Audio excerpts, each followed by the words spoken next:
बना था जहाँ के नियम कायदे कानून कुछ अलग होते थे।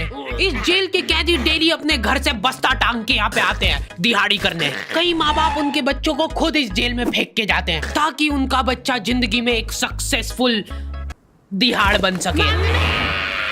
दरिंदे रोक दे बच्चा। मैं अपनी दिहाड़ी करने वैन से जाता था। हमारी वैन वाले ड्राइवर का नाम था भैया जी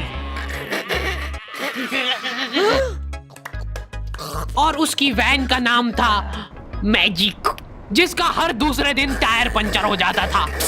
बच्चे लोग स्कूल जाके पढ़ना सीखे ना सीखे टायर पंचर बनाना जरूर सीख जाते थे। लेकिन भैया जी से मेरा अलग अटैचमेंट था। उनसे मेरे को दिल से नफरत थी। ये आदमी सुबह 5 बजे आके मेरे घर के सामने हॉर्न बजाता था। अरे भैयू, ओए भैयू, जल्दी से तैयार हो जा बेटा, 5 मिनट में निकलना है फटाफट। 9 बजे का स्कूल है यार हमारा। लेकिन ये आदमी सुबह सबसे पहले आके मेरे को लेता था। उसके बाद हम 3-4 घंटे पूरे शहर भ्रमण पे निकलते थे। शहर के पूरे आखिरी कोने से बच्चे ले लेके आता था ये आदमी।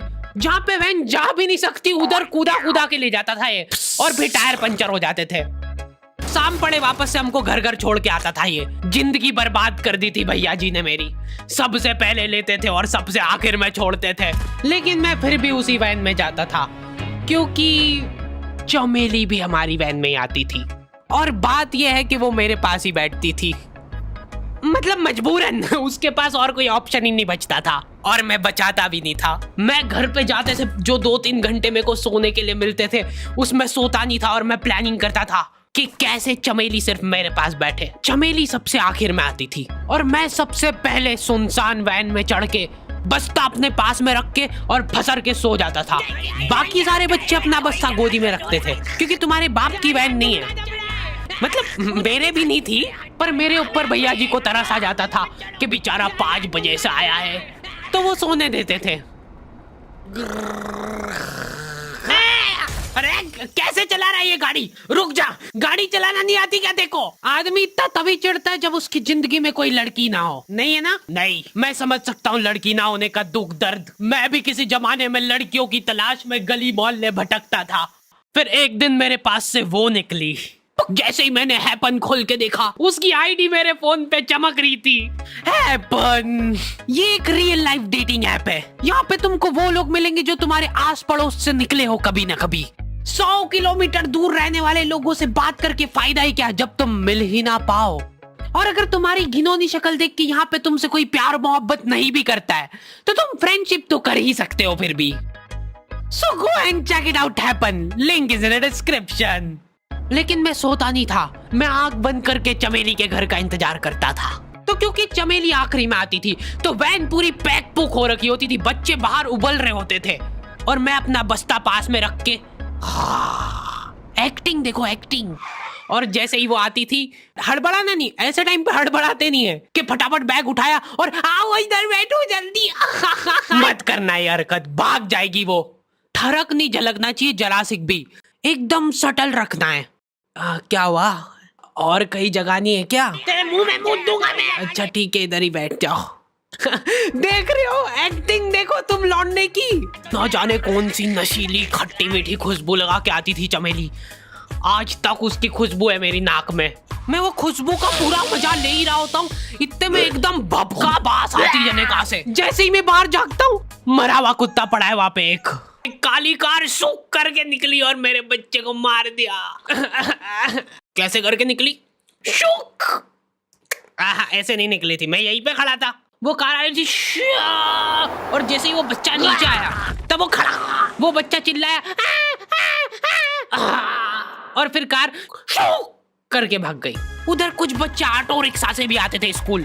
ऐसा लगता था कि पूरे स्कूल के बच्चे इस एक ऑटो रिक्शा में ठूस ठूस के ले जाता है वो। ये ऑटो वाले और भैया जी दोस्त थे और अब ये बीच सड़क पे रेसिंग लगवा रहे हैं। इनकी गाड़ियां उबला रही है बच्चों से, पर फिर भी नहीं मान रहे ये लोग। नहीं जीतूंगा। स्कूल जाके वो पीछे मुलट के देख रहा है तो एक बच्चा नहीं बचा उसके ऑटो रिक्शा में। हमारे भैया जी बेचारे पीछे से उनके गिरे हुए बच्चों को उठा उठा के ला रहे थे। ये सब हरकतें करके हम लोग जैसे तैसे कैद खाना पहुंच जाते हैं।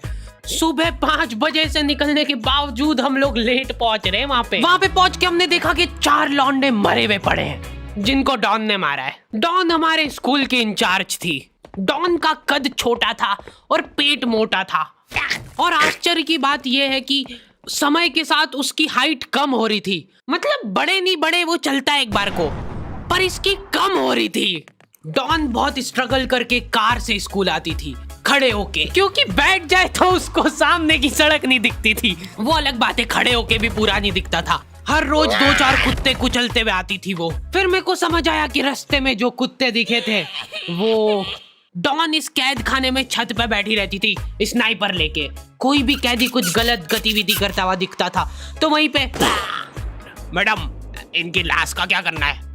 अरे ये तो आपको पता ही है। कहाँ रह गए थे यार झमू दीदी, फटाफट ये खून वून साफ करो। झमू दीदी बुलेट से स्कूल आते थे और ये अफवाह फैली हुई थी पूरे स्कूल में कि उनके घर पे मर्सिडीज भी है। लेकिन झमू दीदी हम्बल रहना पसंद करते हैं। ऐसा कहा जाता था कि ये स्कूल ऑन पेपर झमू दीदी के नाम पे ही है, पर वो हम्बल रहने के लिए यहाँ पे झाड़ू पोछा लगाती है। वैसे मैडम इन्होंने करा क्या था? गैर कानूनी पेन फाइट का सट्टा खेलते थे ये लोग क्लास में। उससे मेरे को प्रॉब्लम नहीं है, मेरे को क्यों नहीं? हाँ, हमारी क्लास में पेन फाइट का सट्टा चलता था। हमारे इधर जो लौंडा पेन फाइट में जीतता था, सामने वाले का पेन उसका हो जाता था। कुछ बच्चे अपना सब कुछ दांव पे लगा देते थे और कर्जे में डूब जाते थे।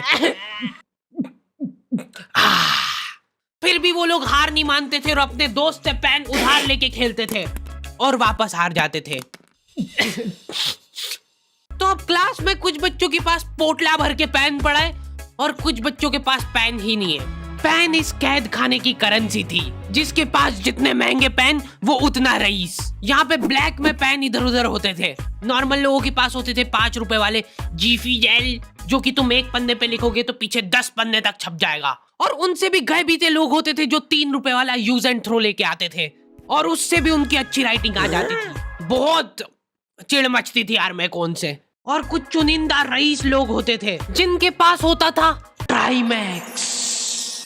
हर बच्चे का सपना होता था कि उसके पास एक ट्राईमैक्स हो, साथ में आसपास 2-4 लड़कियां हो। मेरे को प्लीज मेरे को यहाँ पे ऑटोग्राफ दे दो। ये लो ट्राईमैक्स किंग के। ये ट्राईमैक्स क्या बात कर रही है, सही में एकदम रईस लोग ही अफोर्ड कर पाते थे ट्राईमैक्स। वो बाबड़े भी एक एक अक्षर लिख के रिफिल खोल के देखते थे।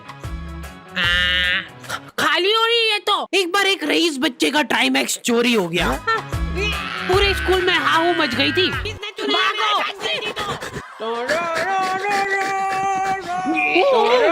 देखो, उस दिन हमको पता चला कि वो आदमी दौड़ भी सकता है। हमारे स्कूल में कुछ भी कांड हो रहा है, ये आदमी सबसे पहले दौड़ के आएगा, पूरा बैग खोल चोर, और बच्चों के बैग चेक करेगा। स्कूल वालों को भी इसकी सैलरी देते वक्त सबसे ज्यादा आखरती है। सैलरी किस चीज की?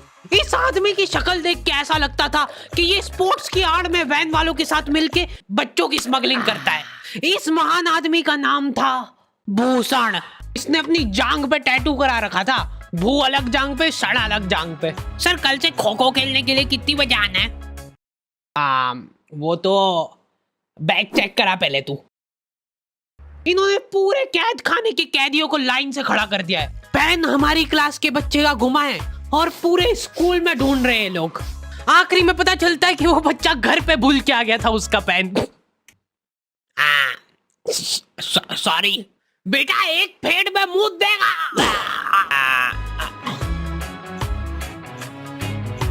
ऐसे तो नमूने बच्चे थे हमारे स्कूल में, और टीचर लोग उनसे भी गए बीते थे। हमारे स्कूल में टीचरों को उनके नाम से कोई जानता ही नहीं है। बच्चों ने उनकी हरकतों के अनुसार टीचरों के नाम रखे हुए। हमारे इंग्लिश वाले टीचर का नाम था छोटा भीम। इससे चिड़चिड़ा आदमी मैंने आज तक नहीं देखा। छोटा भीम की हॉबी थी लड़कों को कूटना। उस बेचारे की हाइट छोटी थी तो बच्चे के मुंह तक उसका हाथ ही नहीं पहुंचता था। बेचारा उचक उचक के मारता था, फिर भी कमर तक ही हाथ पहुंच पाता था उसका। एक पॉइंट पे मेरे को ऐसा लगने लग गया था कि उसको सैलरी लड़कों को कूटने की मिल रही है। कभी किसी बच्चे को बहुत ज्यादा मार दिया, घायल हो गया वो बेचारा, ये लो आपका एक्स्ट्रा बोनस। होमवर्क तुम्हारा बाप करेगा क्या? सर मेरे पापा मर गए थे। तू भी मर जा। ये लो। अरे वाह, नहीं चल रही, सांस तो नहीं चल रही है। हाँ कंफर्म मर चुका है ये। ओह ये लो आपका प्रमोशन हो गया है। लड़कियों से उसका अलग अटैचमेंट था। कौन सा परफ्यूम लगा के आई हो? सर थोड़ा दूर रहो। अरे मैं कुछ कर थोड़ी ना।